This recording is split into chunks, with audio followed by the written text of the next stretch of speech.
কি রে, তোর আব্বা আমাকে বিদায় জানাবেনি?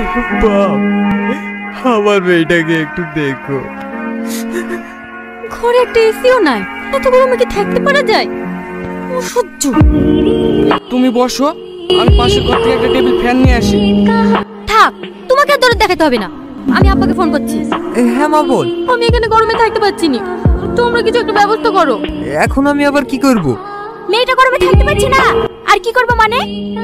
আজকের মতো একটু অ্যাডজাস্ট করে থাক, কালকে দোকানে এসে মনের মতো একটা এসি কিনে নি। আব্বা, এই এসিটা অনেক ভালো লাগছে, এই ওয়াশিং মেশিনটা অনেক ভালো লাগছে, এটা নিয়ে নি, তাহলে আমাকে আর কষ্ট করে জামা কাপড় কাচতে হবে। দুটোতে কত হলো? দুটোতে 20% ডিসকাউন্ট দিয়ে ওই 1.5 লাখ মতো পড়ছে। জিনিসগুলো ঠিকঠাক পৌঁছে দিয়ে সঙ্গে একটা মিস্ত্রি দেবেন, সব ঠিকঠাক করে দিয়ে আসবে। এই সাথী, আমি এনাকে সব বলে দিয়েছি, তুই সব ঠিকঠাক করে নিয়ে যা। আমি অফিসে চলে গেলাম।